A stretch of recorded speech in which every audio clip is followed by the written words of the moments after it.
presented by Magahiya Music। भैया हो, हम गायक पिंकू जी रणधीर तमाम श्रोता बंधु के गोड़ छू के गोड़ लगे थियो। आज हम एक घटना पर आधारित गीत जे हमार आदरणीय लालू चाचा और उनकर सुपुत्री रोहिणी दीदी पर आधारित हो, ई गीत के तोहनी सब सुनू और अपन प्यार आशीर्वाद देहू। बेटवा के फर्ज भैया बेटिए निभैला कई हो, बेटवा के फर्ज भैया बेटिए निभैला कई हो।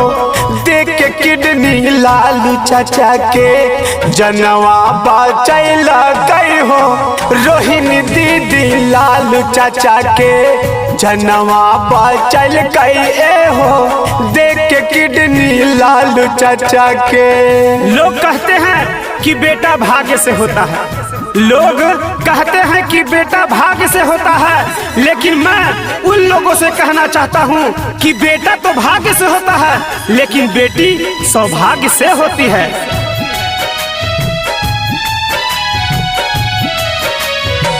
रोहिणी दीदी जैसन बेटी सबका के दी हो, अब नाही बेटियन के कोखिया में मारी हो।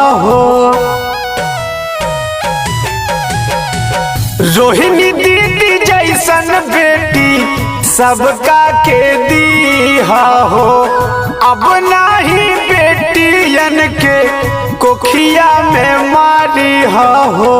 यमराज कसैया के दूरे भगैला कई हो, यमराज कसैया के दूरे भगैला कई हो। देख के किडनी लालू चाचा के जनवा बचल कई हो, रोहिणी दीदी लालू चाचा के जनवा बचल कई हो। देख के किडनी लालू चाचा के। घर की जान होती है बेटियां, घर की जान होती है बेटियां, पिता का गुमान होती है बेटियां, ईश्वर का आशीर्वाद होती है बेटियां, ईश्वर का आशीर्वाद होती है बेटियां। यूं समझ लो कि बेमिसाल होती है बेटियां, बेमिसाल होती है बेटियां।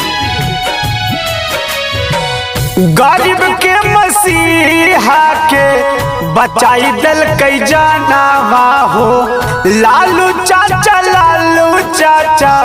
फिर से गुंजतै नामा हो। गरीब के मसीहा के बच गए जाना हो, लालू चाचा